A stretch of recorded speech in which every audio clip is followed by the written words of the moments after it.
Então, bom dia. Edição da Cor do Dinheiro do dia 24 de dezembro do ano da graça de 2019. Eu ainda continuo a preferir dizer ano da graça, embora tenha havido uma série de desgraças este ano. Este barulho de fundo que você ouve não é por acaso, isto é um rio, e eu resolvi fazer isto de forma muito ecológica hoje, portanto estou aqui à beira do rio. E tem o açude mesmo aqui e, portanto, daqui este barulho que em princípio deverá estar a entrar também no microfone. Andrés Lindo, olha, aqui está uma das pessoas que nos está a ver a partir da Bélgica, aqui está uma das pessoas que me levou, que me convenceu a fazer a Cor do Dinheiro hoje, dia 24 de dezembro. Repara uma coisa, começámos isto em 2016, houve sempre Cor do Dinheiro nos feriados, começámos no dia 1º de janeiro de 2016 e houve sempre no dia 24 de dezembro, houve sempre a Cor do Dinheiro. Portanto, ainda para mais, como você sabe, isto está cheio de informação para comentar e, portanto, eu não podia deixar de fazer... Bom dia, Marisa, também nos está a ver. Não podia deixar de fazer isto hoje. E até porque, como dizia há bocadinho, isto tem muita informação para comentar hoje. O meu nome é Camilo Lourenço e, sem mais delongas, vamos então à edição de hoje. Primeiro ponto. Houve um grupo de rapazinhos, não sei se houve também rapazinhas, que se meteram num jeep e decidiram brincar à travessia de rios. Neste caso, do Rio Ferreira, ali no concelho de Gondomar. E então a coisa acabou mal, não é? Porque quando a gente desafia a natureza, como vamos ver a seguir, e como encontramos exemplos todos os dias à nossa volta, quando se desafia a natureza, a partir de um certo limite, a natureza fights back, não é? E portanto põe-nos no nosso devido lugar. E o que é que aconteceu? O Jeep foi a boiar por ali fora, as 4 pessoas que lá estavam também foram a boiar, ou melhor, quase não chegaram a ir boiar se não estavam nos anjinhos a esta hora, tiveram sorte, porque houve uma senhora do outro lado da margem do rio que os viu, aquela maluquice, e foi chamar as forças de segurança mais os bombeiros. E as pessoas acabaram salvas. Bom, a autarquia resolveu dizer que a conta, que pode chegar aos 10 mil euros, eu acho um bocado de exagero, mas pronto, 10 mil euros vai ser enviada às pessoas. Bom, houve o broá, não é? Um broá que está refletido na capa do jornal de hoje, que diz assim, pagar para ser salvo. O constitucionalista Jorge Miranda, foi o meu professor, diz que a obrigação da Câmara é salvar. Ótimo! Então, mandem a conta ao professor Jorge Miranda. Já agora, há um jurista, Paulo Veiga e Moura, deve querer ser conhecido seguramente, diz que é um caminho perigoso e questiona se um fumador que tenha um ataque cardíaco também deve pagar. Espera aí. Eu acho que às vezes os juristas piram da cabeça. Meter-se num carro e dizer assim, aquilo tem corrente, não tem corrente, eu vou atravessar. Há um nexo de causalidade direta. Percebe? Nexo de causalidade direta entre uma coisa e outra. Epá, um gajo está a fumar hoje, daqui a 30 anos vai ter um cancro? Bem, quer dizer, um ataque cardíaco não é bem a mesma coisa, acho eu. Portanto, se as pessoas querem ser conhecidas com estas coisinhas, acho que deviam rebuscar um bocado melhor o pensamento. Eu vou-lhe dizer uma coisa, a minha opinião é que a Câmara de Gondomar deve sim mandar a fatura a esta gente. E mais, já há anos que digo isto. Há alturas em que a gente vê pessoas a fazerem expedições em sítios onde não deviam fazer, ou em épocas que não deviam fazer. Ou seja, em que o risco é elevado. E esta marmelada, que já envolveu dezenas de forças de segurança e de bombeiros à procura das pessoas, já envolveu a mobilização de helicópteros no passado, essas faturas também deviam ter ido parar às pessoas. Porque não é justo o contribuinte, que não tem nada a ver com aquela brincadeira, ir pagar uma coisa onde existe um nexo de causalidade direta entre aquilo que se fez e o resultado que acabou por acontecer. Bom, segundo ponto, como viu, eu mesmo no dia 24 de dezembro não perco este espírito cristão de bater quando é preciso. Não é? Bom, vamos então ao segundo ponto. Afinal, a urgência do Hospital da Almada já não vai abrir no princípio do ano. A queridíssima autarca Inês Medeiros, nas últimas semanas, deixou sair a informação que aquela urgência a abertura estava para breve. Eu compreendo a ansiedade de uma autarca que tem tanta gente. Bom dia, António Vidigal. Que tem tanta gente preocupada com a abertura de uma urgência. Epá, mas não lancem informações falsas, não é? Nós já sabemos neste momento que não estão reunidas as condições para que aquela urgência esteja aberta. Já agora, em vez de irem abrir agora aquilo a correr, que é para dar torto daqui a uma semana ou duas, é melhor certificarem-se que do ponto de vista estrutural está tudo bem antes de voltar a abrir a urgência. Porque senão, além do desinvestimento no SMS, que nós já confirmámos todos hoje em dia, toda a gente já sabe isso, ficamos a saber que as coisas são mesmo feitas acima do joelho. Não são? São. Em Portugal são. Mesmo na saúde.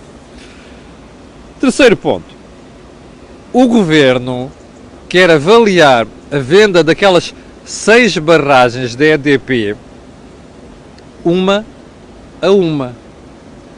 Isto mandou dizer o João Pedro Matos Fernandes, o queridíssimo Ministro do Ambiente. Espera aí. O Governo não é um daqueles que fala em monopólios da EDP. Então a EDP agora decide vender 6 barragens por 2.200, aliás, 2,2 mil milhões de euros. Uma pipa de massa, permite baixar brutalmente o nível de endividamento da EDP e permite até que haja novos operadores a atuarem no mercado da energia elétrica em Portugal. E agora o Governo manda dizer que vai analisar uma a uma. Isto tem mensagem política, não é? Será que é para dizer só que está atento e que vai fazer o que lhe apetece? Não sei. Mas que não fica bem, andar com estas coisas não fica, acho eu. Até porque quando descobrimos um dia destes porque é que é, eu suspeito. Depois a coisa se calhar fica um bocado mais feia. Mas está bem. Olha, último ponto do ordem do dia. Vai haver diretas no PSD. Eu já comentei isto ontem, da história dos votos por atacado e aquela conversa toda, que o Rui Rio critica, e depois, enfim, surgem umas dúvidas e ele não parece estar muito preocupado com isso. Mas diz o Público de hoje que as diretas vão ter lugar com menos 30 mil votantes do que nas diretas anteriores. Deixa-me lá fazer contas.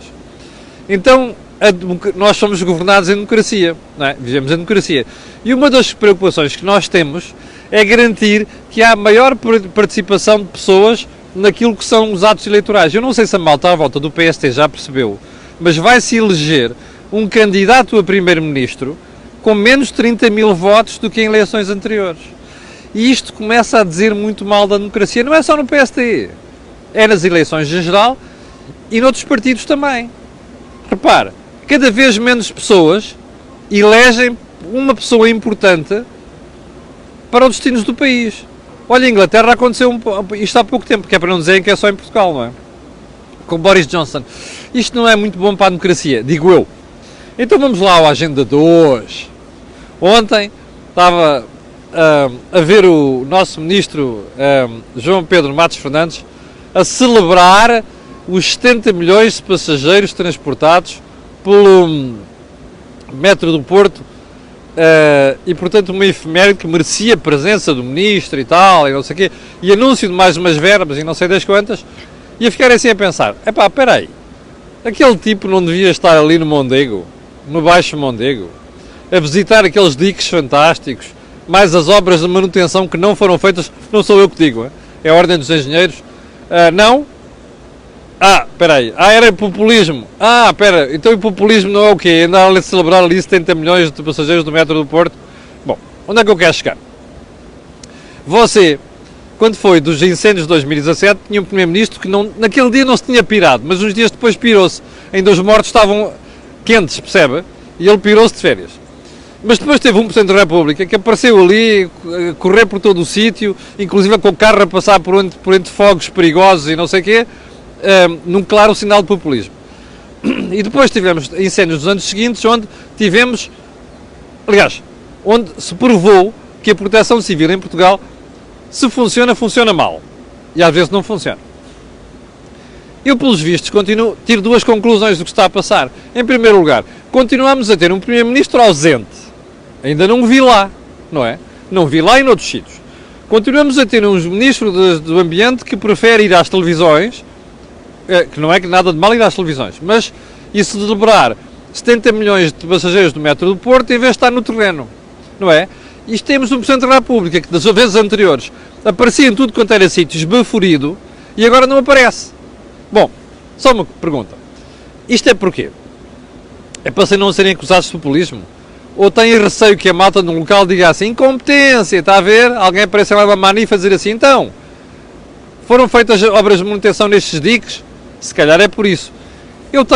Só tenho de lamentar, porque acho que uma coisa é a gente ir a correr lá fazer aquelas figuras que se fazem, outra coisa é correr àqueles sítios para dar um apoio às populações. Porque como se viu, e não sou eu que digo, já vou comentar isto a seguir, há muitas dúvidas quanto àquilo que propiciou, ou melhor, agravou o problema daquelas cheias. Bom, então vamos lá. A pergunta seguinte, as cheias do Mondego, já não digo as outras, as cheias do Mondego podiam ser evitadas? Eu acho que é absolutamente populista e eleitoralista dizer que era possível evitar. Não era nada.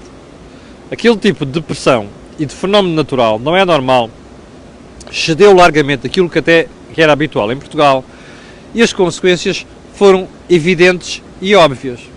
Agora, a pergunta que nós temos que fazer sempre é outra. Nós podíamos limitar aqueles efeitos?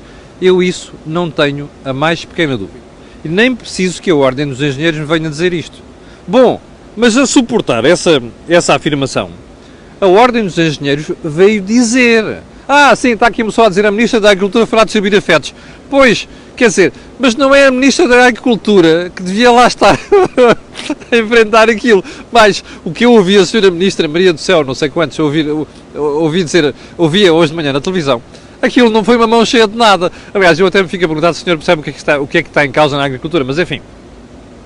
Eu acho que quem lá devia estar a pegar o touro pelos cornos era o Primeiro-Ministro. E o Ministro do Ambiente, que até disse umas coisas acertadas na televisão, já vamos falar sobre isso daqui a bocadinho, mas disse na televisão, em vez de dizer ali. Eu queria era vê-los no sítio, não é? Se o Ministro tinha no sítio, que é para dizer ali perante aquelas pessoas. Mas já lá vamos, que o que eu vou dizer é desagradável.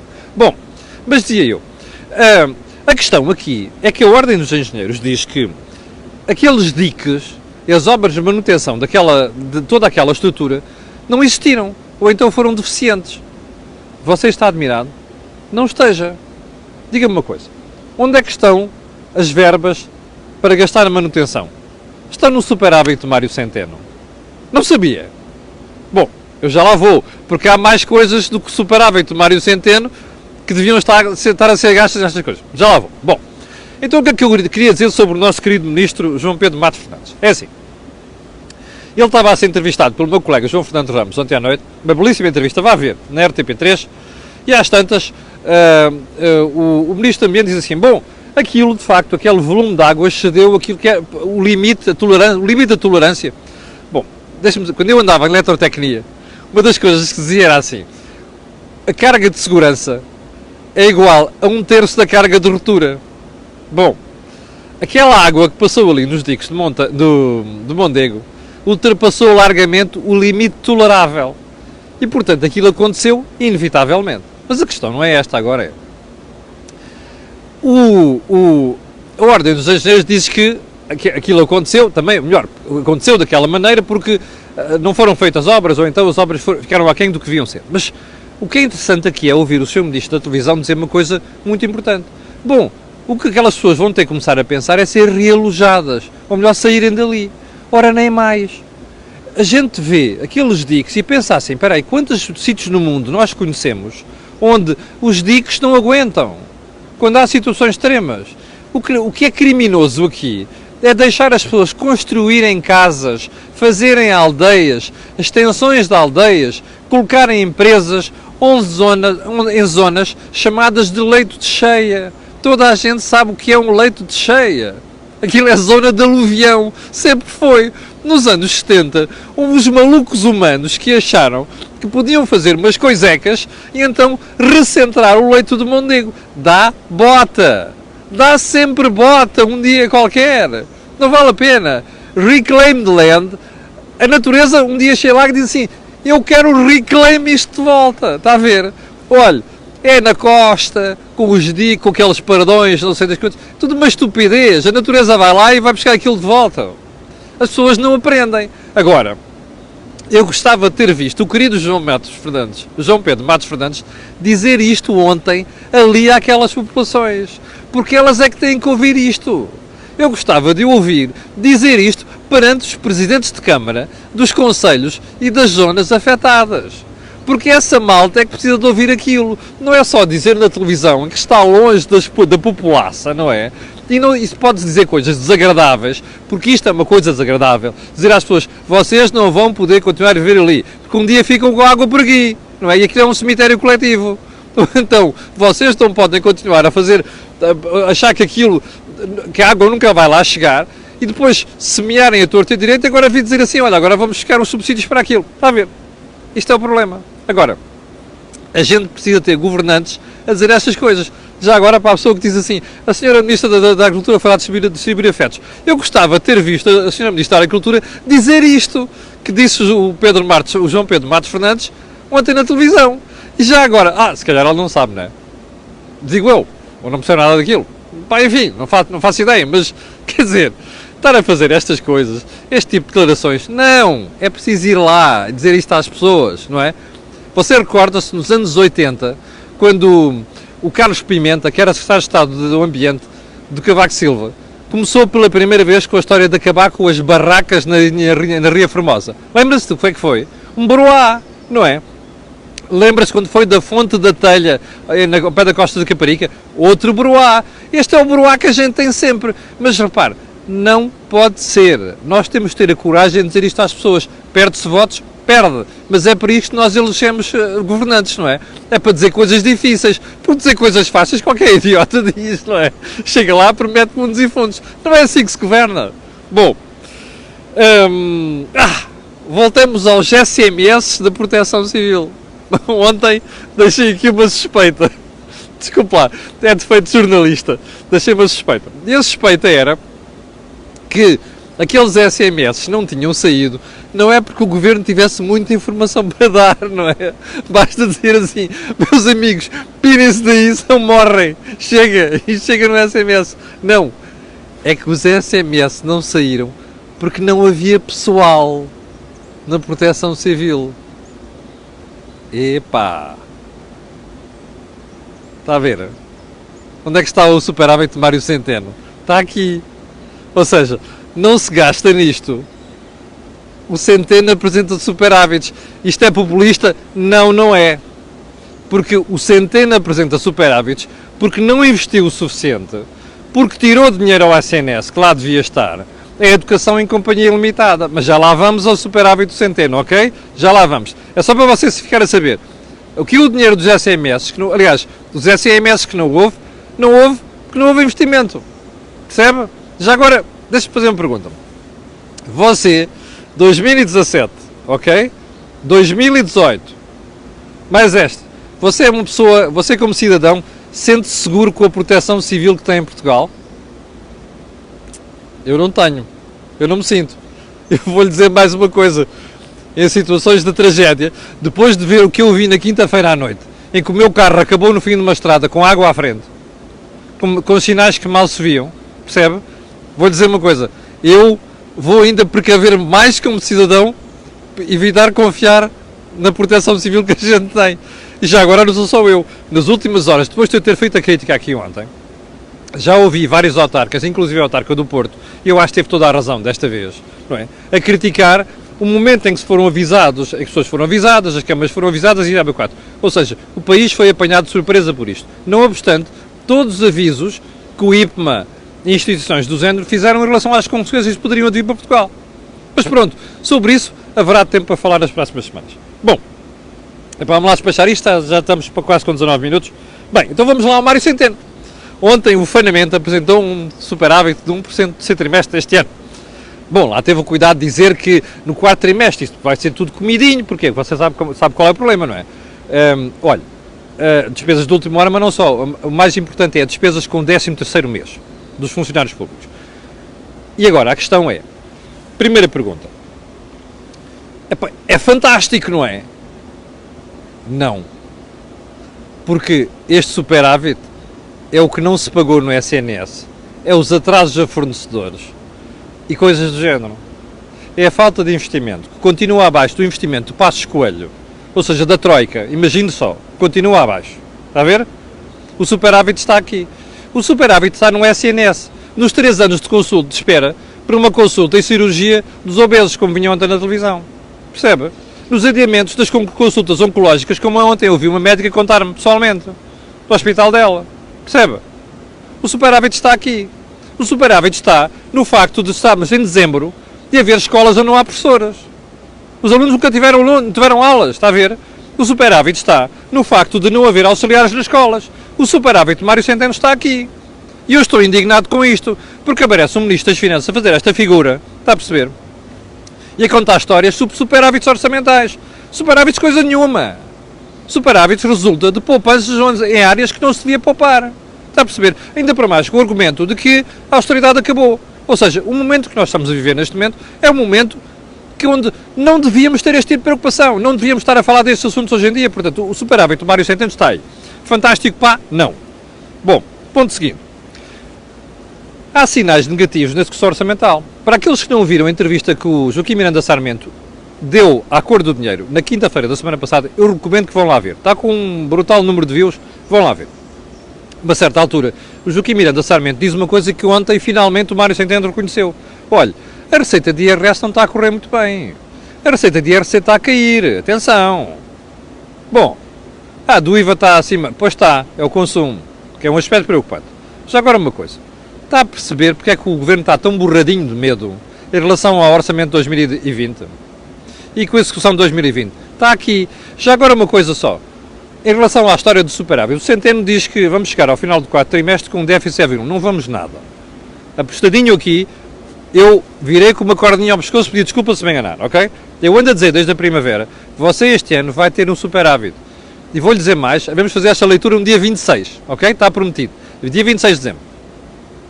Estas entrevistas hoje do Centeno e aquela conferência de imprensa que ele fez ontem, que parece que houve gente que não gostou dentro do Governo, ok? Segundo me chegou aos ouvidos ontem, sim, que eu continuo a trabalhar, não é? Ainda não estou em férias.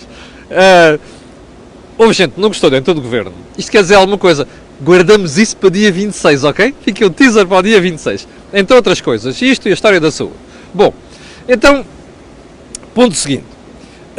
Como eu dizia, vai haver déficit? Não, não vai haver déficit. Bom, última história desta semana, antes de Natal, 22 minutos, tem a ver com uma das frases, aliás, uma das candidatas à frase da semana. José Maria Richard, ex do Grupo Espírito Santo, posição do BES na EDP foi um pedido de Sócrates. Sim, Sócrates e José. E o Sócrates diz, desmente vigorosamente. E José Maria Richard diz assim, Sócrates não lida bem com a verdade. Diga-me uma coisa, a quem é que você acredita? Eu vou dizer já, no José Maria Richard. É só ver o passado de Sócrates para perceber o que é que está aqui em causa. Bom, mas se calhar sobre isto falaremos um dia destes. Bem, e com 23 minutos já cedi largamente isto, são mãos largas da altura de Natal. Quero agradecer às 1800 pessoas que estão em direto, ontem eram 2400, nada mal para o dia 24 de dezembro. E quero desejar um bom Natal a toda a gente. Eu no dia 26 estarei aqui às 8 da manhã para falar consigo, para lhe atazanar juízo, como eu costumo dizer. Àqueles que estão a ver e aos que vão a ver, quero pedir aquilo que peço sempre, colocarem um gosto e fazer partilha nas redes sociais, porque aquilo que você ouve aqui, mesmo no dia 24 de dezembro, não houve mais lado nenhum. Tenham um grande Natal e até ao dia 26. Com licença.